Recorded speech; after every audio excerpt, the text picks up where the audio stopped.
Right, I didn't put my... Hello. Oh, hey. Hi, everybody. We're live. TJ's in. He's like, I'm sitting in the front row. I've got my seat. I'm ready. In the splash zone. Everybody. In the splash zone. Well, we do have Gareth here with us today, so you just never know. Whoa, yeah, it's going to take a minute. Hi. Is Facebook up yet? Sometimes the pipes need to warm up just a little bit to make everything live across the board. Oh, wow. TKB Writes is from Panama. I haven't seen a viewer from Panama yet, so welcome. Hey, oh my gosh, Leti is here. I haven't seen you in ages. Hi, everybody. Hey, Kim. Raiden is here. Celissa is here. Oh, I'm so excited. I love this. Facebook's up. Hi, Rachel. Yep. Awesome. So, just 1 second. I realized I don't have my proper, what's it called? Slideshow view ready. So, eek. Oh, that's beautiful. Let me share that. Technical issues. Please stand by. Please stand by. It's like a little bit behind. When Gareth and I are backstage and we're chatting, sometimes I forget, I get a little carried away. So, Northern England. Hey, Irv, good to see you from sunny South Africa. Oh, I want to visit so badly. Congratulations, Kim. It's her 48th wedding anniversary. You guys, that's amazing. That is so awesome. And you know what else is awesome? Because I'm smooth with a segue like that. Blurbs.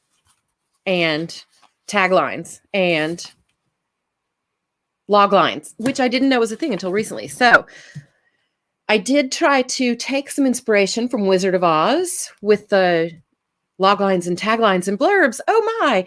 And I thought, oh, clever. Turns out there is a blog post of kind of exactly the same cadence. So it appears we've all drawn some inspiration from Wizard of Oz at one time or another.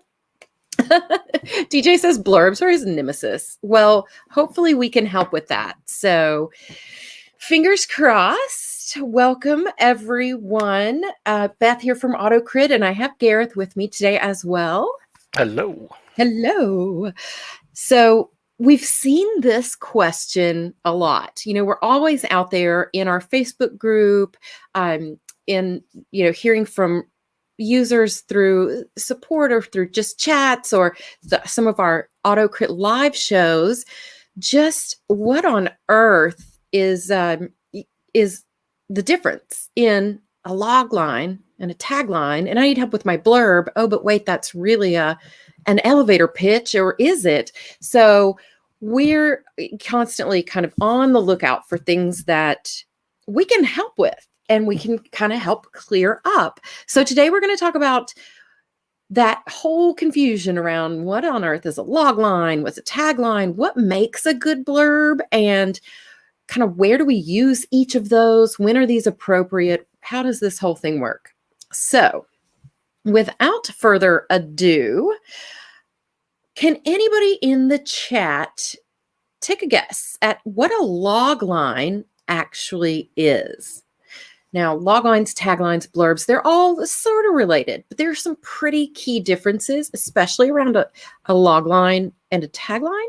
So let's start with a log line. What on earth is that? If you've got a guess, pop it in the chat. We can see everybody out there in YouTube land, in our Facebook group. A luge line. Yeah, if you might have heard the term log line a lot more if you've worked in screenwriting. It tends to be thrown around a lot more over there. Okay. So there's a hint. It might apply to screenwriting a little bit more. Let's Gareth, let's end this. I like the idea of it's it's a long line without the N. Definitive answer.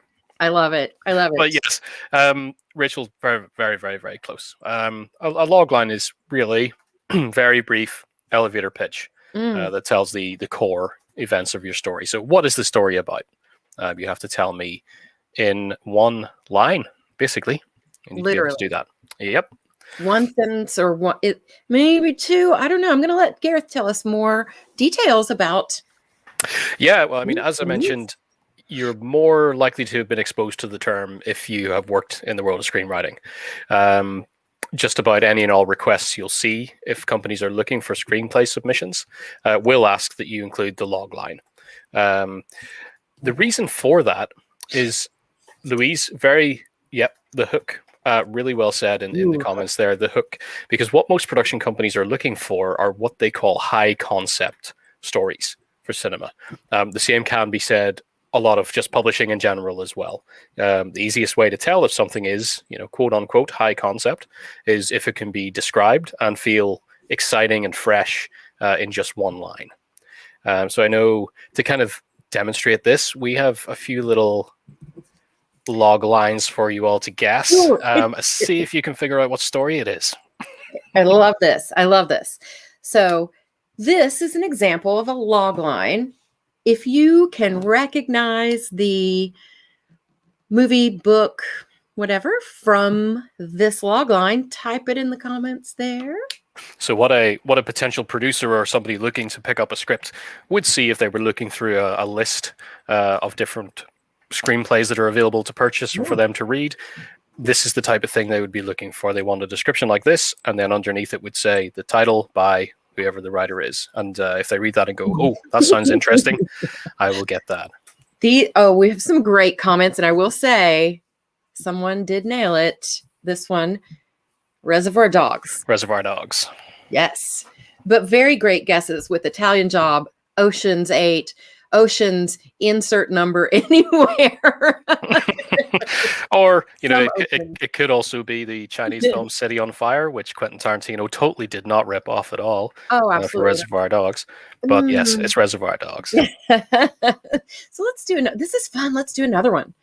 Computer hacker discovers through the help of a mysterious band of rebels that reality itself is a lie, and he may be the only one capable of saving humanity.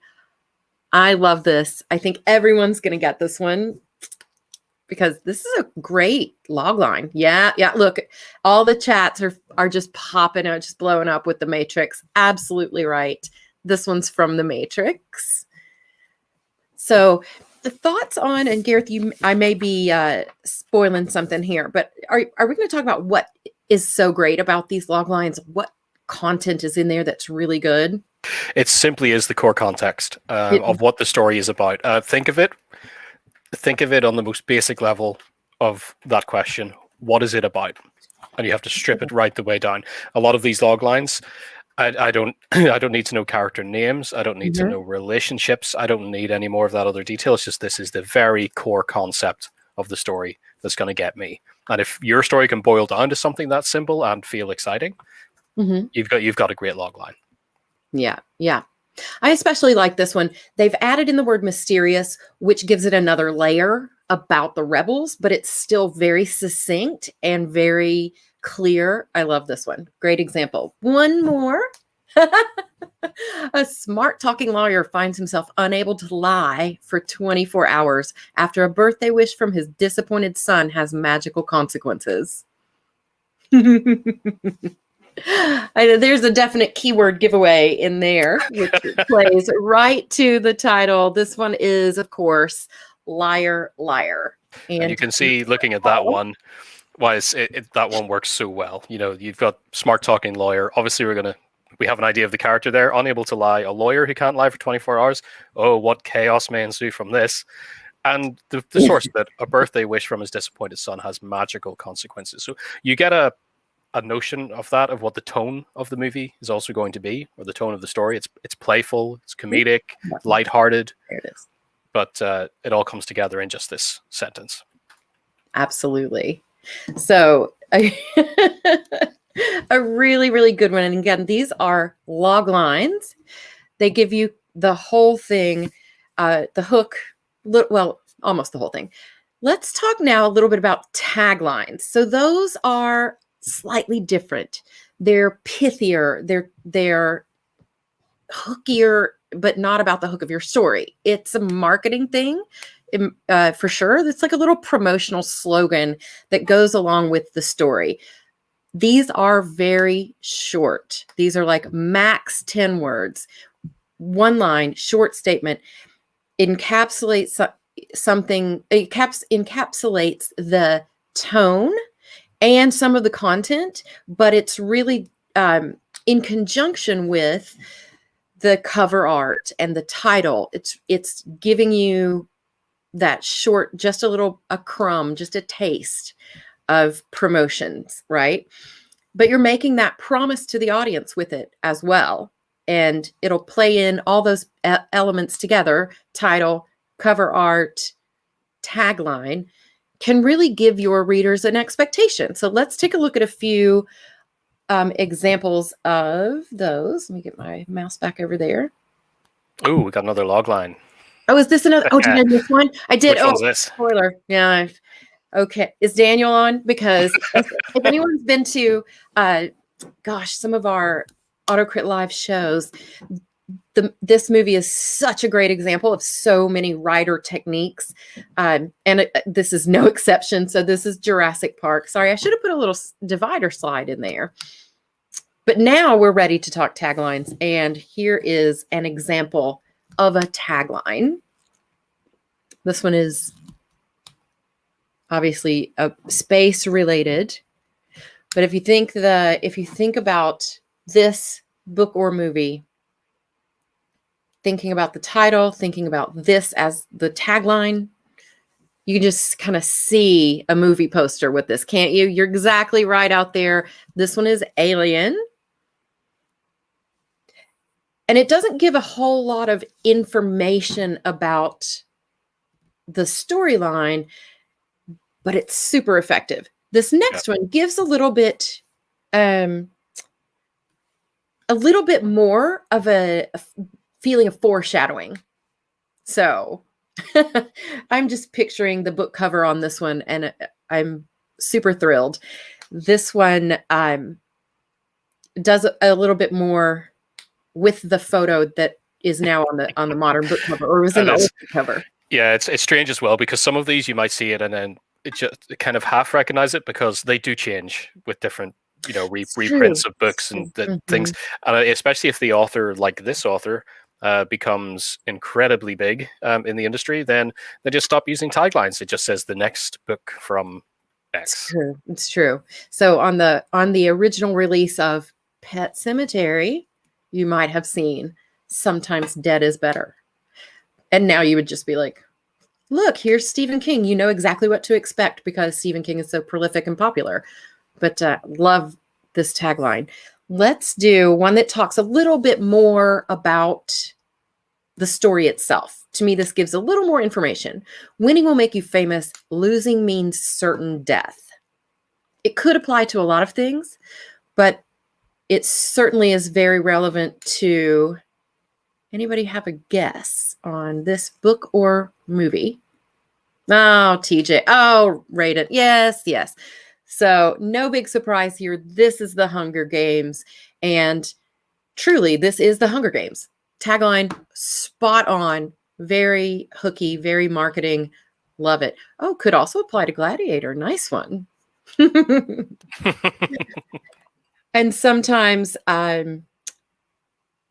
it says the same with fewer words. What if your child was really theirs? And this, for me, who's they? What does this even mean? I'm so intrigued by this. And this one, I wonder if we've got any guesses. I don't see any coming up. This one was a new one for me. This one is from Playing Nice. And Gareth, who's that by? Is that J.P. Delaney?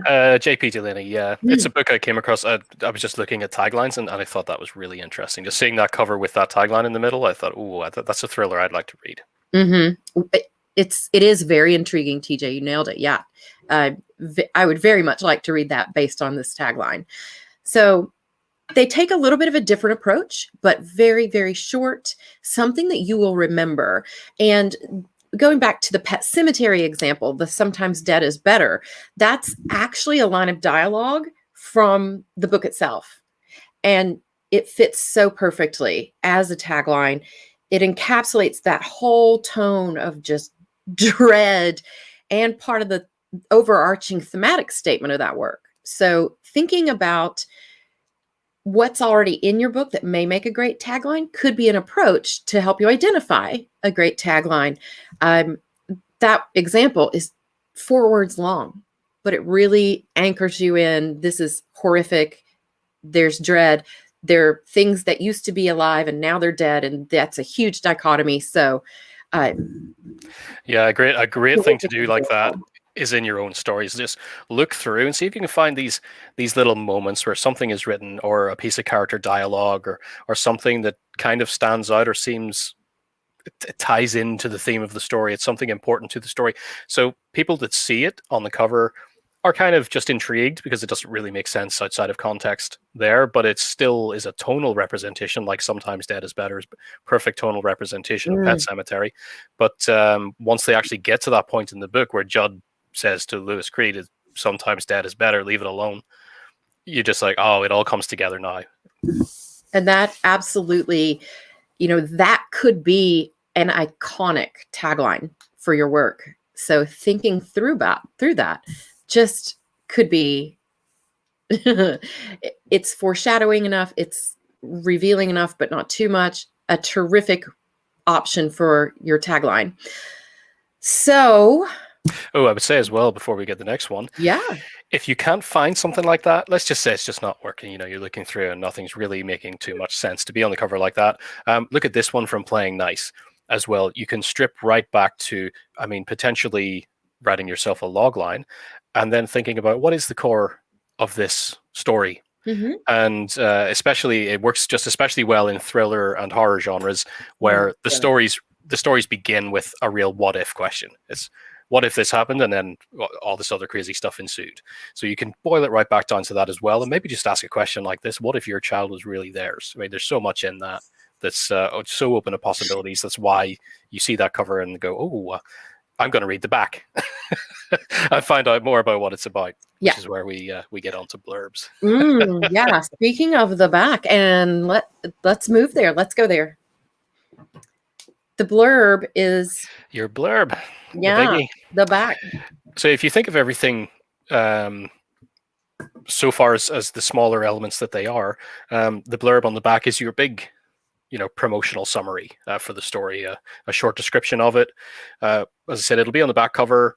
It's usually going to be the same in your product descriptions. When you're selling online, it'll be it's not always 100% the same, but it'll be much of the same content that's in your Amazon description and that kind of thing. So that's your blurb. Now, one other concept that I do want to introduce into this is that the blurb is not a synopsis in a totally professional sense. So some of these terms tend to get confused, and then people don't really know what they are sending in to people or what people expect. So I just want to make sure that's 100% clear in sort of industry or professional terms here. But no, the blob. Watch that movie. I love that movie. Love that movie. The blurb is not a synopsis. Simply a longer promotional description that's designed to build excitement and interest in the story. So looking here at Playing Nice, I don't think I took the blurb on that as an example. Probably should have, because it would have been good to combine it with the tagline on the front. We have others. But you would see the tagline on the front here, think, ooh, that sounds really cool. I wonder what's going on. So you flip it over to the back, and then you read the blurb to get a bit more about the story, but it's just enough. So it usually will tell me sort of who the main character is or are, tells me about the challenge or the conflict that they're going to face. Again, just more of what the story is about. You got to make me excited about the conflict. That's what we're excited in. So it should be clear enough to give me an idea of the storyline, but also cryptic enough that it's not giving away the twists and turns. It's just getting me interested enough to think that I would like to read this story and I want to know more. It can also, it can indeed hint that there's going to be twists and turns. Almost all blurbs will, it'll give the initial breakdown, then you get to the end and it's like, but the truth is greater than they ever could have imagined. And it just leaves you hanging there. You're like, oh, right, I got to read this. This sounds fun. So we do have a couple of examples up here. We do. And I like Kim's measuring stick there, a blurb about, is it the size of a Pit Mad tweet? How many characters is Twitter nowadays? I got lost. 280? Oof, no idea. Well, blurbs can be a lot longer than that. Blurbs can be a lot longer. I think your Logline, tagline, those are definitely Twitter worthy. Tagline might be a little too out of context, but you can kind of mish and mash these together a little bit to fit inside that tweet limitation. PitMad just happened recently, so thanks for reminding us of that, Kim. Here's an example of a blurb. So let's read that and see. This one is a bit of a classic. Yeah, if you have any trouble seeing it on screen, it's this is directly off the back of a print. So this is straight up the blurb. I'm sure many of you probably know what it is, so feel free to pop it in the chat. But 10 strangers are invited to Soldier Island, an isolated rock off the Devon coast. Cut off from the mainland, with their generous host mysteriously absent, they are each accused of a terrible crime. Then one of their party dies suddenly, and they realize there may be a murderer in their midst, a murderer who might strike again and again. And all the time, copies of a macabre nursery rhyme hang in each room, a nursery rhyme with an omen of death for all 10 of them. Fantastic. So if you're looking at that, we've got a very basic setup. We don't know anything about these characters by the end of this blurb. We simply know this is going to be a whodunit kind of thing, and there's all sorts of mystery going on. They've been invited, but the person's not there. They're each holding dark secrets, so there's much drama to go around, and things are creepy. We've got a macabre nursery rhyme. 10 Little Indians, great guess. I think Mike. It is a fantastic guess with 10 very good guess, yes. But along, similar line, then there were none. Yep. Yeah, definitely. Agatha Christie's, and then there were none. Yeah. Those aren't the same, are they? No. Which is also just an awesome title. It really is an awesome title. So let's have a different look. This one is it's a more recently published work from a very prolific modern author. Margrave is a no-account little town in Georgia. Jack Reacher, what a giveaway, right? But you have to guess the book. Jumps off a bus and walks 14 miles in the rain to reach it in search of a dead guitar player. But Margrave has just had its first homicide in 30 years, and Reacher is the only stranger in town. As the body count mounts, only one thing is for sure. They picked the wrong guy to take the fall. Talk about tension. This one puts it right there for you. So many great things about this. Anyone know which book this is? So the Jack Reacher is a giveaway. So it's going to be a Lee Child Jack Reacher novel. I actually recently read this one. So for me, the blurb is spot on. Yeah, TJ's got it. It's the first one. I just can't remember the name. Let's see if I can it. It is The Killing Floor. The first book. Yes, Killing Floor. And this one, I really love. I can't say if this is the original blurb that Killing Floor first printed with. I don't have a copy old enough to see if that's how it is, but you'll notice that in this particular one, it's real short, 2 paragraphs, but it's just enough of the setup to make you want to know more. There's something about it as well. The way that Reacher is referred to here makes me think about David Morrell's First Blood, the book that brought the Rambo series. There's that same kind of feel of this main character who's a dangerous guy, but not out for trouble. But if trouble decides to find him, they're going to find that they've taken on much more than they can chew. So again, it does feel in this blurb, in these 2 paragraphs, maybe a little too eager to try to create an iconic character out of Reacher. But even if it is the same blurb as original in that time when nobody knew who Jack Reacher was, it's still exciting. You kind of want to know who Jack Reacher is when you read this. It's like, oh, there's going to be trouble here. And if you're into thrillers, it's a great little setup, and that's all we need. It's that main real point to remember is that the blurb being a little cryptic is fine, because it is, just like your tagline, 100% a marketing tool. It's the tagline on the front catches the eye as well as a good cover. I'd say let's put covers up top, and number 1, your good cover is what catches the eye to begin with. Right, those covers are so important, and they're so hard to nail. But I think that's what we may talk about those in the future as well. They're so important. And you know what I've recently discovered is we talk a lot about your book cover being there on the shelf at Barnes and Noble or wherever, but the spine choice as well. When you're thinking about font for your spine, and colors and all of that, it's the total package. It's not just the front cover only, but thinking about, you've got a great cover, but think about the hook nature of what's on your spine if you have control over that, right? Yes, the cover also has to look good as a thumbnail if you're e-publishing in any way. So great point, TJ. The cover shouldn't be so busy and overwhelming that it doesn't shrink down into a nice thumbnail.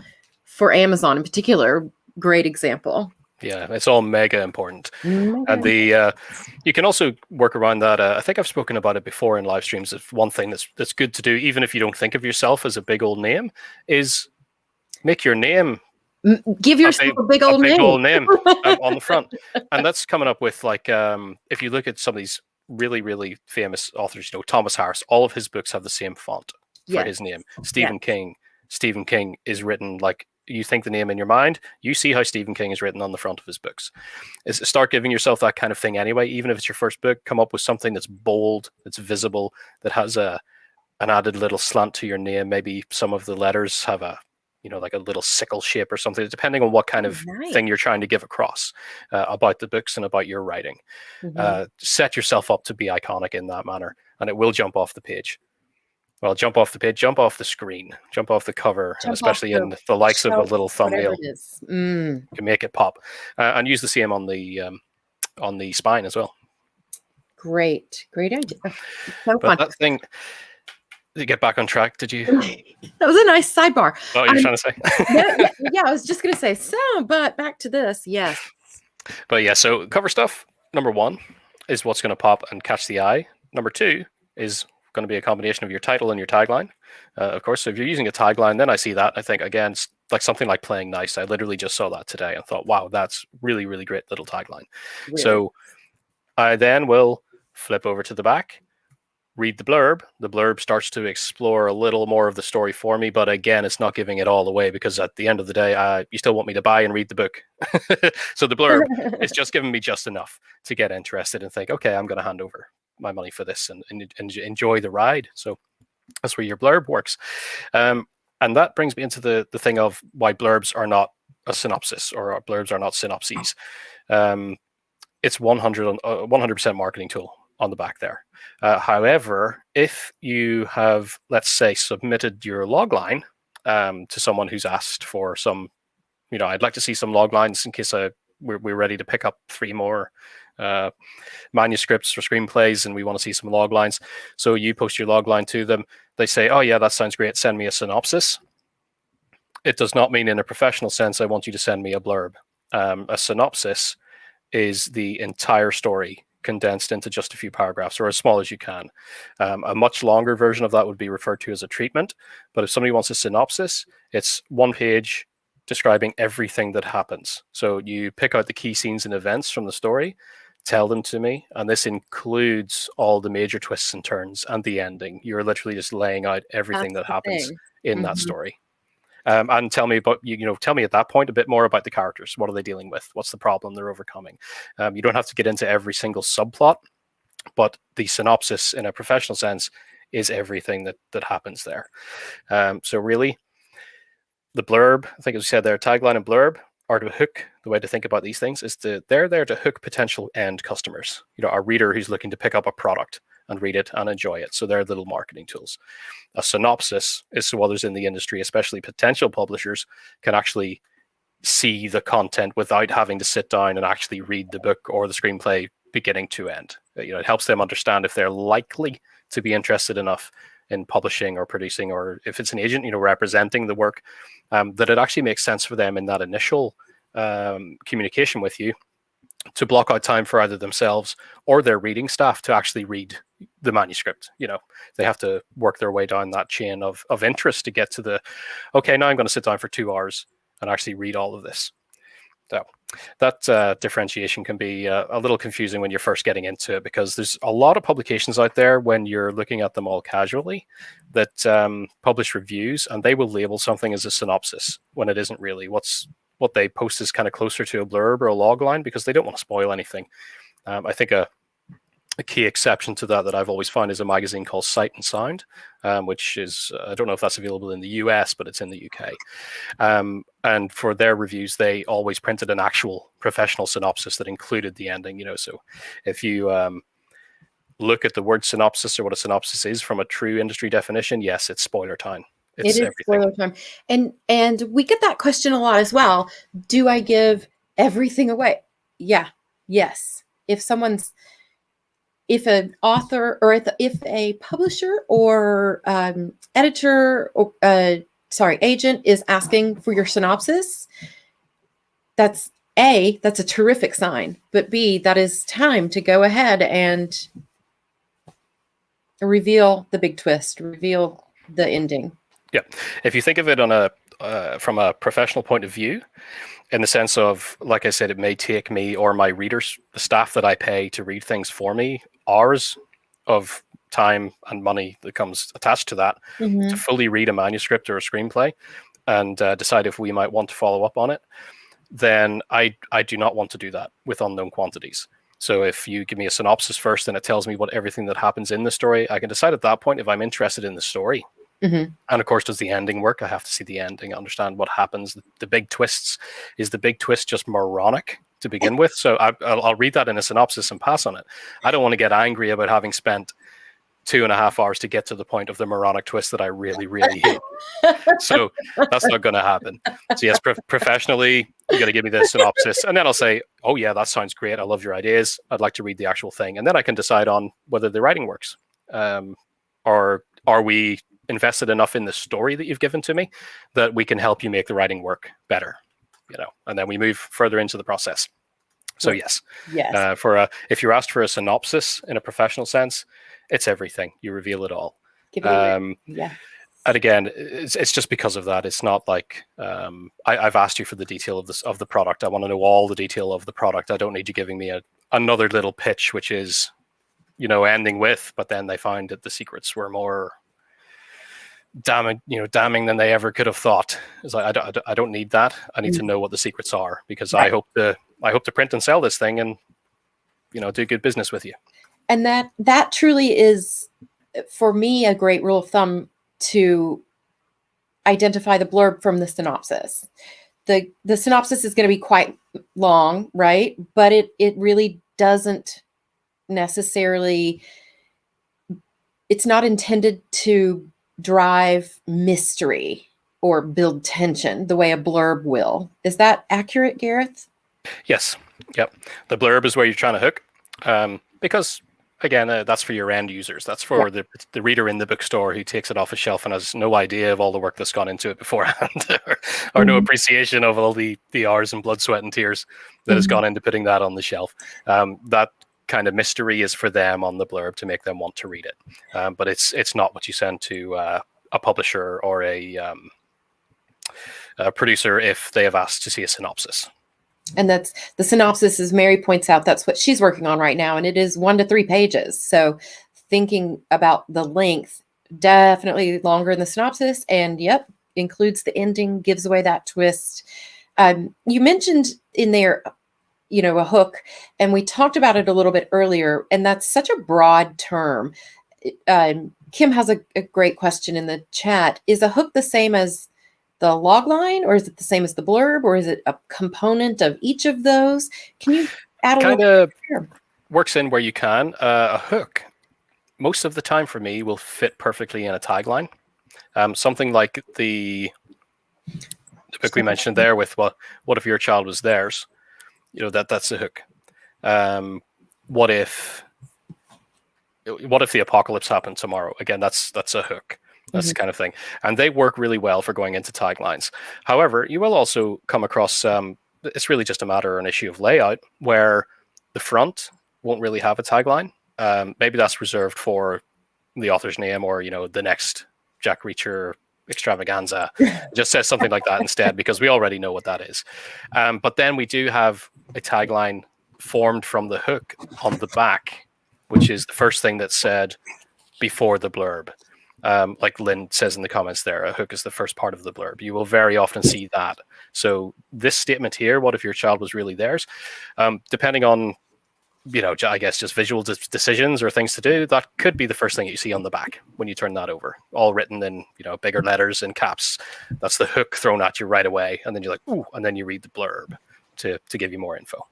And I'm just looking around here. As always, I'm surrounded by books. I'm looking for ones that will have examples.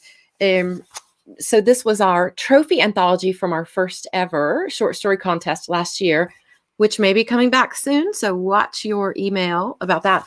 But, subtitle and kind of a subtitle on the front, but it gives you a really great intro at the top of the back, like inside this exclusive handpicked collection of winning stories, wide range of styles, voices, creative vision, etc., which is different than Weird and Other Derelictions by Adam Neville. Something is missing from the silent places and worlds inside these stories. Something has been removed, taken flight, or been destroyed. Us. Okay. So, and I can see Gladys in the comments. Yeah, is the hook therefore a longer tagline? Not necessarily. I would say hooks are best formed into taglines, but length isn't necessarily a part of it. So something like, let's go back to, well, this is a hook. Obviously, one of your channels really there. Simultaneously, the hook has become the tagline, and a very, very effective one. The same with Pet Sematary. It ties into the hook. Sometimes dead is better. It's part of the thematic content of the story and ties into what happens. So again, it works perfectly as both a hook and as the... because really the question behind this is just a reworded what if. What if you didn't want your loved ones to come back to life?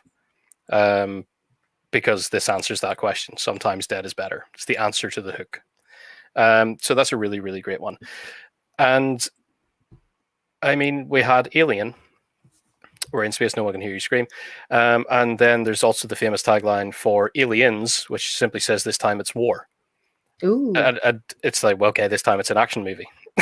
So really just tells that much about it until you see more information. It's really just something to get you interested. Absolutely. So it sounds like hook is such a broad term. It can really play into a lot of different areas, whether it becomes your tagline or it's part of your blurb. Or in the log line, yeah. Or somewhere in the log line, if that's what you're asked for by a producer, for example. It's really an idea. I would say the key thing is to understand your hook. Once you actually have that boiled down and you understand what the hook of your story is, then it can lead you down so many different paths of potential taglines and log lines and things that make it clear. And like we said before, reveals how high concept and easy the setup for the story is. What's at the very core of it. That it's asking. And then you mentioned aliens, and now Joe has Alien versus Predator. Oh man, whoever wins, the audience loses. So good, yeah. They couldn't have picked a better tagline for that movie. It works on so many layers. Mm-hmm. Yep. So it does a little bit of a lot of promotion, but a little bit of expectation setting as well. Yeah, once you've seen it, it fits into a whole other context. There's now, how is it different in a query letter? Yeah, I was going to say, do we have a separate session on querying, or is this something we can encapsulate here? I'll leave that up to you. We can do. I think queries is probably a good one to go into by itself at some point. So we'll put something together for that. But that said, when it comes to query letters, or some people call them pitch packages, or whatever it is that you're putting together to get your work out there to people, the first thing that determines is what are they asking for. Always check the guidelines of what people are asking for when they're open for pitches or submissions. Some will simply ask for the synopsis. That's it. Some will want a synopsis and the full manuscript or the full screenplay. Some will want a logline, a synopsis, and your manuscript or something else, or a screenplay.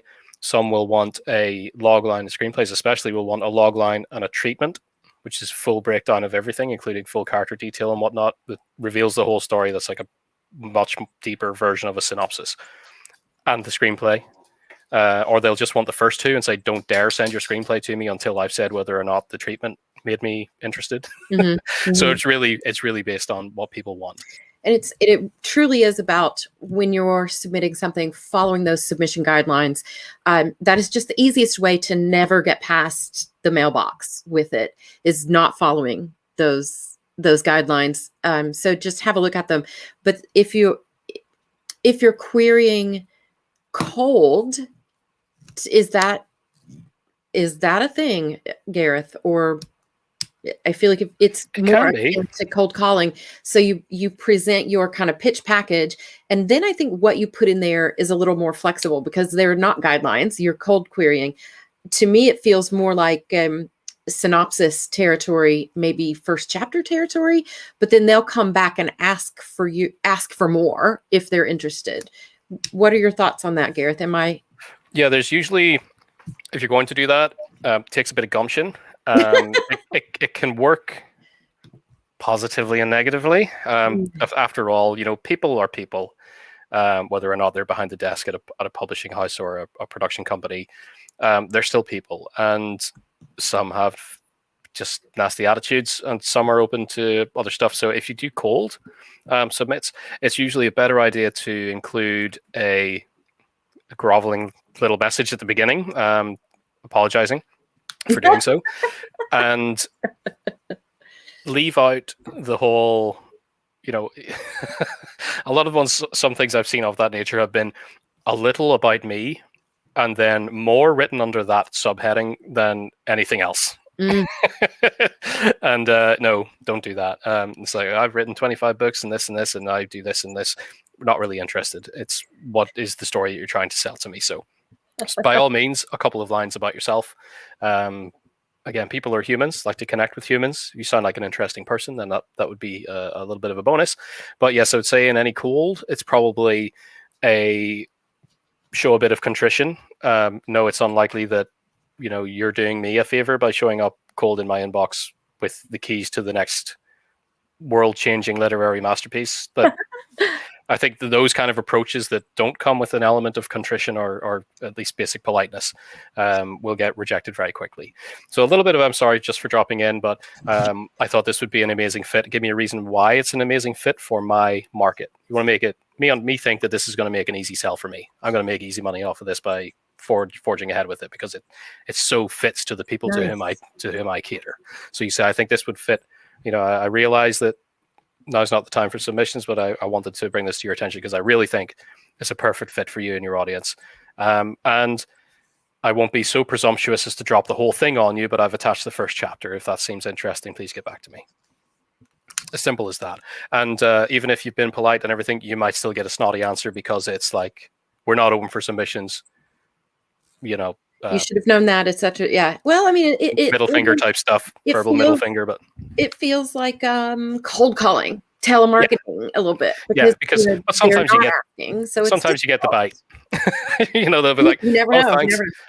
I gave it a read and I thought it was fantastic. Let's talk. It's a possible answer. Yes, absolutely. But when it goes really bad, then you get in people's bad graces. They may hold a grudge. Again, people are people.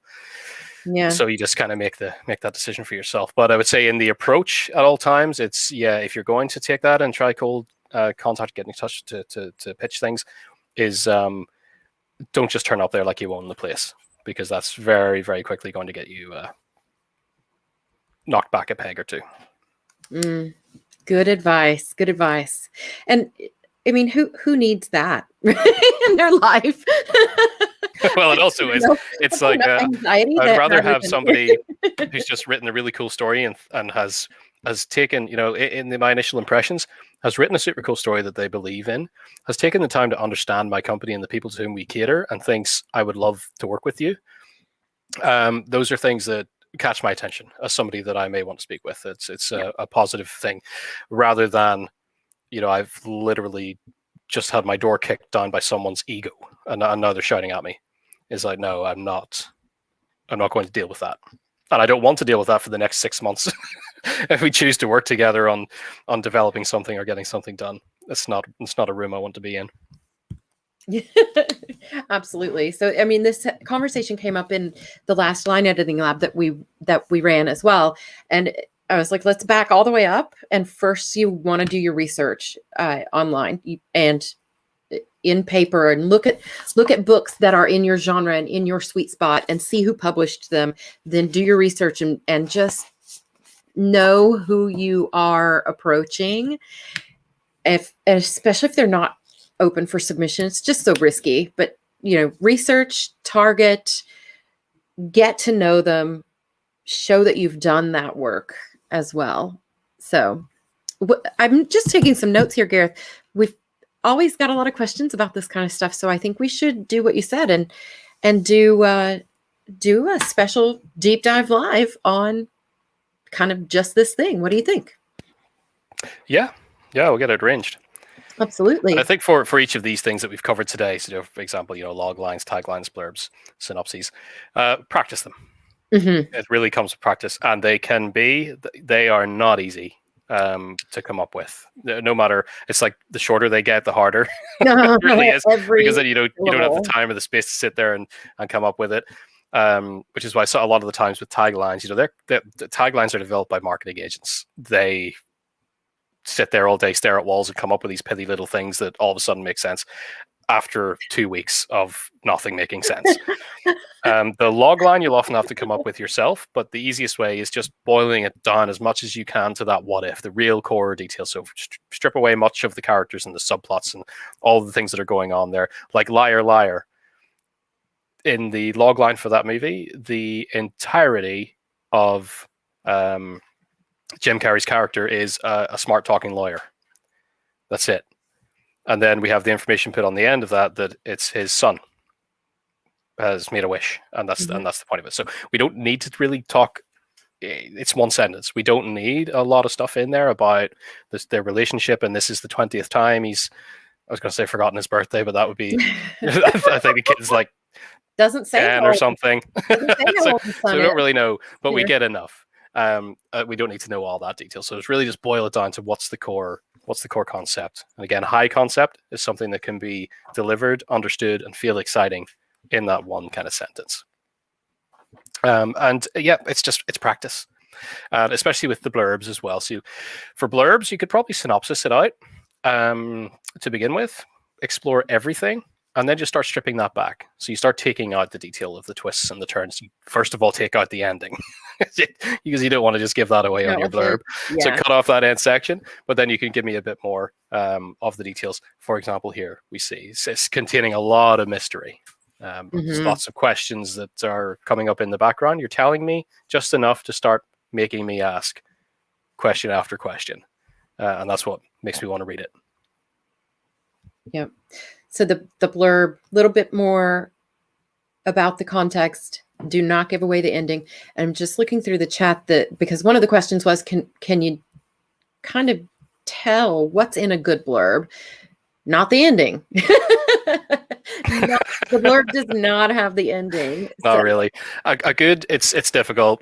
A good thing to do is really chat with people. I know we've got the AutoCrit community.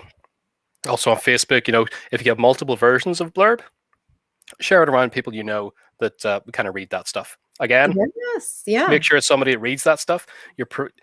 Since it's a marketing element, which it 100% is, it's not designed to speak to everybody. It's designed to speak to people who are into that kind of thing, whatever kind of story it is you've written. So I would be wary of just sharing it openly and then having, if it's a romance novel and you have 65 sci-fi fans telling you, like hard sci-fi fans, that's all they're really into, just like, well, it's not catching my attention. Well, they're not the audience. So make sure you're asking people that are in the audience which blurb kind of perked their interest the most. It's not really, do you like it? It's, does this make you interested in the story? Yeah. Now I'm gonna throw a twist. We have in AutoCrit Live a show called Pitch It, and you would typically bring which one of these to that? Gareth, do you want to jump on that one, or here's what you would not? Do we want to do some elimination? Wouldn't we could? I think before we do, I just saw a question and comment there by Jesse. Do all publishers take the same genre? No, not at all. Your best bet is when you have a book that you perhaps want to pitch out there or submit to publishers, is look at books that are closest to that in the people that cater to your market, and check which publishers have published the things that you are kind of standing alongside of your peers. Let's just say in a genre sense, and approach them. There's literally no point in me sending an extreme horror manuscript to what used to be Mills and Boon. They're not going to publish it. I was looking for some examples to give you, like, you would not go to Cohesion Press with this, like Virgin River kind of romance thing, but everything I have on my desk is horror. Thanks, Gareth. Well, yes, for Pitch It, we do have that show later this evening. I'll be on this. I'm going to say this evening but for all you Americans, it's like this evening. For me, it's midnight. It's technically tomorrow. So I will be there tonight. And yeah, what types do you think we'd get? Yeah, so DJ's got some good. Let's see, Max tagline. I don't know. I would go. So I would rule out synopsis, because the goal is kind of, Kim, good one. Blurb expanded slightly to elevator pitch. The elevator pitch is typically a little bit shorter. I might start with the elevator pitch and then have the blurb ready for follow-up questions, because telling people kind of what's it about, it will kind of drive that next level of question. So Joe says maybe logline is the right one. Maybe somebody else says maybe tagline. So Gareth, what's I would veer closer to logline. Okay. In the first instance, because what you want to get from that then is the tell me more. Yes. Interesting. Yeah. And then you can move on to more blurby type stuff in any kind of pitch session. But pitches are a little different. So let's keep that in mind for another session. I think we said we'll do something on querying and these kind of pitch packs. So let's work pitching into that, because pitching is also an important thing. You'll get these sessions at a lot of conferences and things, where you'll go to and you'll be standing sweaty faced and sweaty palmed in front of some agent or publisher sitting at a desk like you're on America's Got Talent or something. They're like, okay, so pitch me your book. And then after your first 3 words, they're like, no. So those are real different creatures, but the log line is a good place to start. There's this little interesting hook. Tell me the hook. And then it's like, oh, okay, that's an interesting idea. I'd like to hear more about it. And move into blurb territory. Yep. Like hook me in with your log line, your elevator pitch. Yeah, you'll often find a lot of pitches will start, especially in the film world, with a representative comparison. So, for example, I just think of things that come into my head. It's like, it's Rosemary's Baby meets aliens on Mars. And sure, why not? All right, go on. Tell me more. You just compare it to other things that have the same kind of the same core what ifs or what they're going for, and what because a real part of it on the pitch thing is you've only got a minute to make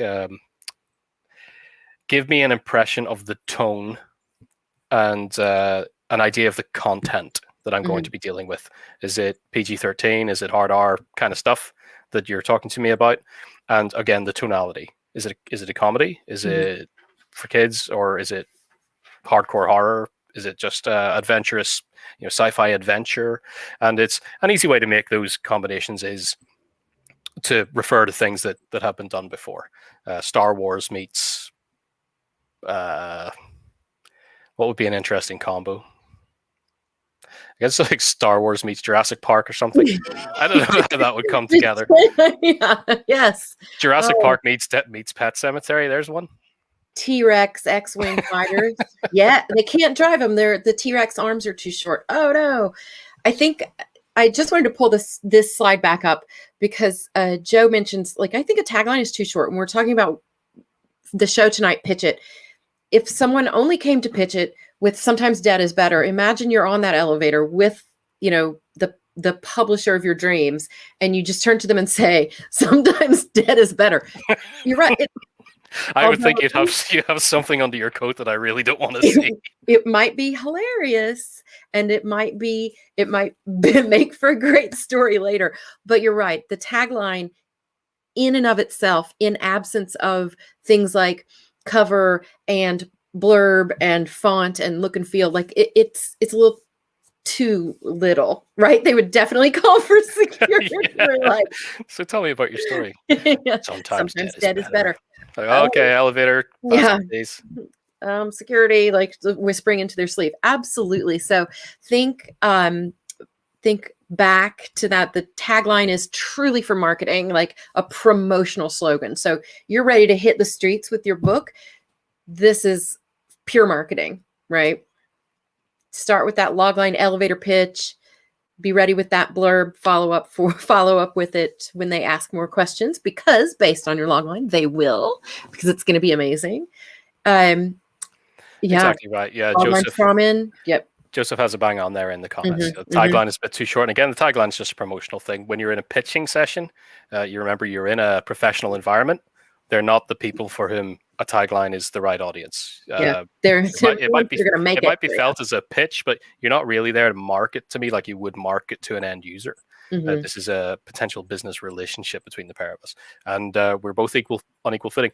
This is kind of why I don't try not to swear. I don't take any attitude from publishers and producers and people like this when we're in a room talking about projects like this, because it's like, we're business people, we're peers, we're here together to make something happen.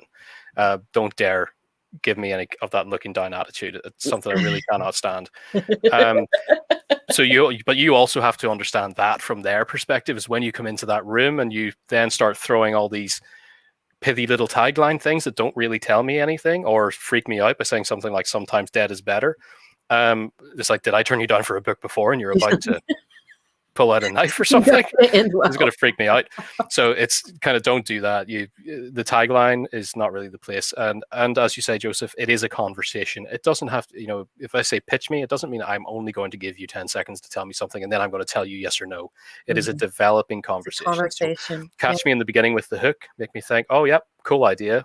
Tell me more. Go for the blurb, and then we can get talking about characters and specific. If you get to that point, you've made a damn good pitch, and then the actual conversation continues. The pitch is the start of the conversation, and the answer to that could be conversation over. I don't really want to talk more about it, but if I do, then it's been a successful pitch. Fantastic, and we love to see those for sure. So, let's see, what else do we need to cover before we wrap up? I'm just taking another peek at the comments here. Looks like Lynn recommends Brian Cohn's webinars for how to write good blurbs. So more learning is always better. We're here to help. I love the suggestions that I'm seeing out here as well. One quick interesting question from Kim. Oh, I scrolled right by it again. If you're pitching something like a fiction/romance, should one mention if it's loosely based on their own experience or career, like a fictional creative biography-esque? I don't know. Like it's for later. It's for later in the conversation. I wouldn't begin any pitch like that, because at that point, the early point in the beginning, it's about the hook, it's about the story. It's not really about you, unless you're super well known. Like you've been front page news worldwide. Of course, when you say this is semi-autobiographical, and I recognized you the moment you walked in that door, I'm interested. Then that becomes the value add, is that, it's yes, about me because I'm famous and fancy. Yeah, that's fair. But if it just happens to be a part of the story, then you leave that for further down the conversation. It's not relevant to the story when the first thing I'm just trying to get is an idea of what it's about. Great.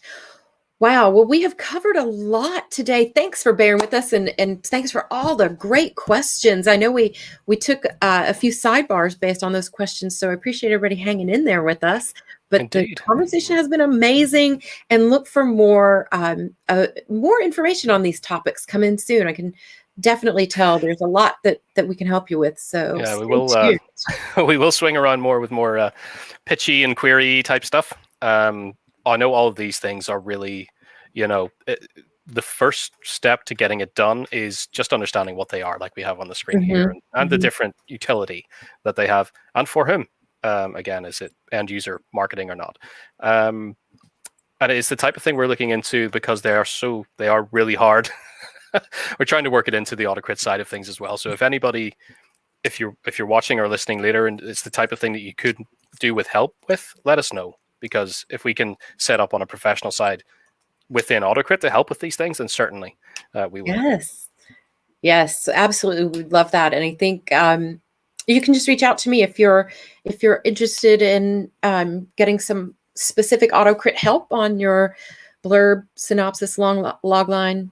Maybe not tagline. I'm not good at a tagline. So I see Joseph in the comments there, last little thing. Yeah, what about things like Black Hawk Down? Would you add based on a true story? Yes. Yeah. Big events like that. For example, there's something that's being promoted right now. I cannot remember the name of the series. I was just reading about it last night, actually, that's coming to Netflix about a mercenary and his team that were sent to hunt down and kill Pablo Escobar. Oh. And that's the kind of thing as well. If that was a pitch, you would say, based on the true story of the ex-SAS mercenary who was hired to kill Pablo Escobar. Yeah. I would go, tell me more. Yes. I mean, you've got SEAL teams, Pablo Escobar, very recognizable, very topical. Black Hawk Down would fall into that as well, like based on a true story. Heck yes. Heck yes. All right. And I think we are good to go here. We're all caught up on questions, I believe. If we've missed anyone, I apologize. Just let us know. If we'll scroll back through the comments as well and make sure we didn't miss anything once we wrap up the show. But please feel free to grab your logline and your blurb and join Pitch It tonight at 7 p.m. Eastern, midnight if you're in the UK. So thank you, Gareth, for agreeing to co-host with Daniel on that one for us. You can come along and dive into my groggy brain. See what happens. Wonderful. Thank you, everyone. We had a great time. Hope you did too. Hope you've all learned some fun new things and how to advance your career. And we will see you again soon. Thanks for coming. Everyone.